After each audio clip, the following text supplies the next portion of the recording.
Chapter 7. Moments that made you want to stay alive, like the one in this next picture. Erica is sitting with the orchestra playing her violin. Mother, father, and I were in the audience, of course, as were Friedrich and Rosa. Rosa and I sat next to each other.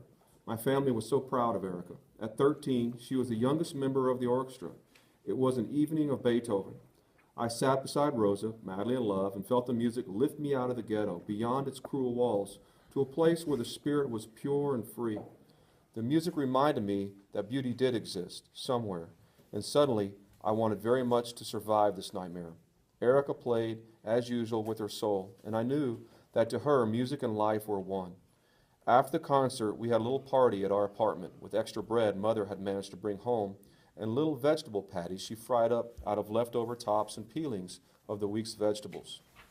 We all pretended to enjoy them, although they tasted simply awful. I feel the pictures, so few. I had taken only 3 rolls of film with me into the ghetto, plus my developing supplies. I had to be careful, take only the pictures I really wanted. This next one Father insisted on taking. It was me on my 16th birthday in March of 1943. I have my arm around Rosa. As usual, she is smiling. Rosa was actually from Lutz.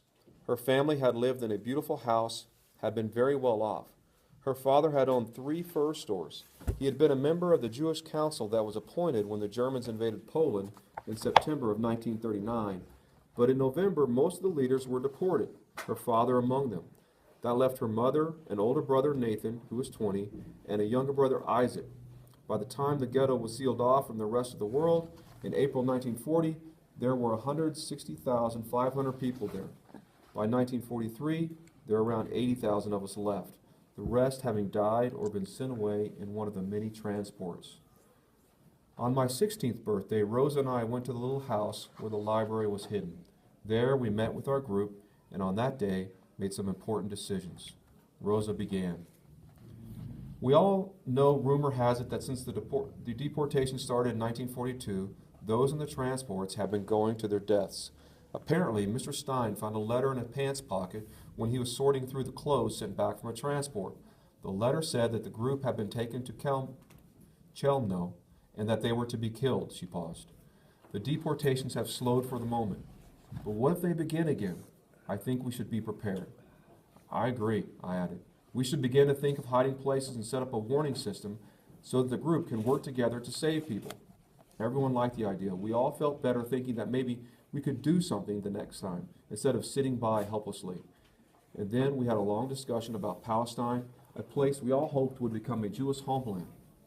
We vowed that if we survived, we would gather there and become a community. We would work the land and be real pioneers. Some of the group had studied agriculture at school, and they discussed the planting of fruit trees and harvesting of olives. For a moment, we were transported out of the ghetto into a magical place of freedom, hard work, and camaraderie. That summer, Rosa and I saw each other every evening. We would meet in the crowded courtyard of our building and try to get the best seats, the ones on the cool brick that surrounded the unused fountain. We would dangle our legs and talk. There's a terrible, unhappy family living across from us, Rosa told me one night. Aren't we all? I replied. No, I don't mean that, she said. They argue constantly.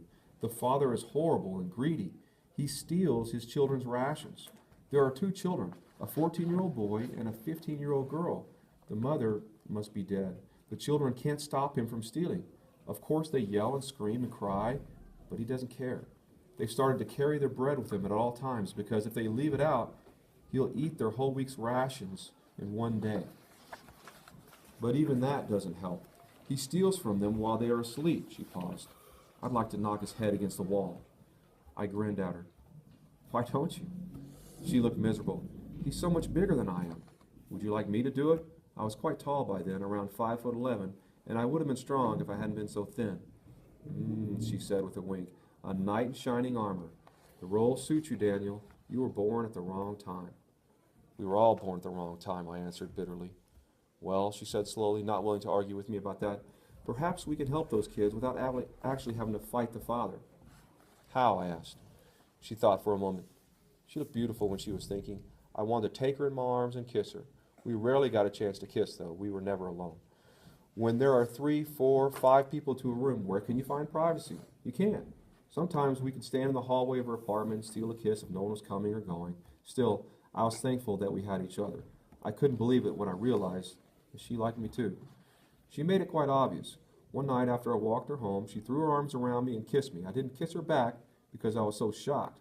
She teased me about that for weeks. Still, I tried to make up for it. Why don't we take his rations one night while he is out at work, she suggested. The children also work at night, so he won't be able to accuse them. All right, I said. Let's try. 2 nights later, instead of sitting in the courtyard and talking, Rosa and I made our way to his apartment. We were met there by a friend of Rosa's, a locksmith. He had us inside within a minute.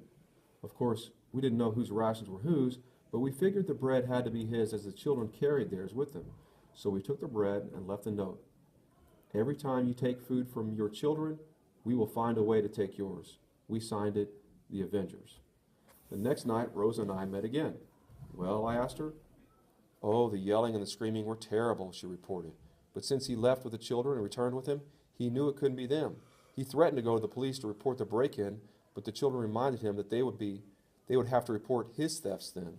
He accused them of organizing it, but they insisted they knew nothing about it. A week later, Rosa reported that there were no longer fights in the apartment across the way. We had accomplished something. I made sure that Rosa always had a portion of my extra bread. She worked in a sewing factory that was blazing hot in the summer and freezing cold in the winter and had a terrible kitchen staff, so she ate even less well than we did. It was the summer of 1943 that Mother began to get ill. It was nothing specific, just one cold or flu or fever after another. She was simply run down. Still, she knew she couldn't miss work. It was her work at the bakery that kept the rest of us alive because of the extra bread. So no matter how ill she was, she forced herself to go to work. She became thinner and paler and weaker and couldn't shake her infections. Then winter rolled in on us, and it got so cold that the walls had ice on them. We couldn't get enough heat. We had nothing to burn. I started to scavenge. I would go out into empty lots with the other children and try to find old rags, anything that would help the fire burn longer. And then I found a gold mine. Friedrich told me that the apartment beside his had been quiet for some time. We decided to see if everything was all right. A middle-aged man lived alone there then. His wife had died a few months earlier. His children had been taken on one of the transports. No one answered when we knocked. We tried the door and found it unlocked. We went in and found the poor man lying under his thin blanket, frozen to death. I had seen so much death by then, bodies frozen on the streets as I walked to work, corpses being loaded into carts to be taken away, that this sight didn't even shock me. In fact, what upset me was that I wasn't shocked. Death was familiar, now too familiar. Do you want to tell the authorities, Friedrich asked, or shall I? Neither of us will, I answered. Not yet. Friedrich looked at me in surprise. Why? Look around you, Friedrich. What do you see? Friedrich looked around. Things? What things? A table? A bed? A chest of drawers? And what are these things made of? His eyes lit up. Wood. We're going to take them apart piece by piece. You'll take half for your apartment. I'll take half for mine. Mother will die if she has to live in this freezing cold for even one more week. We must do it. Friedrich didn't object. He knew that the man was dead, that everyone that the man loved was dead.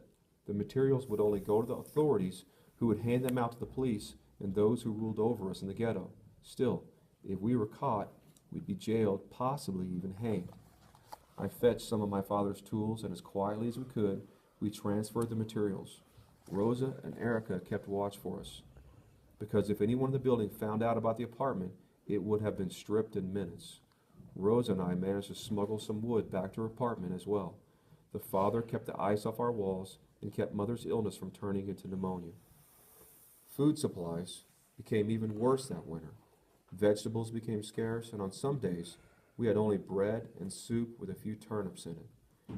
Erica was nothing but skin and bones. Still, she played her violin every evening, and that seemed to sustain her. She composed her own melodies, beautiful and happy songs that cheered us just listening to them. Why should I write sad pieces, she said. We're sad enough already.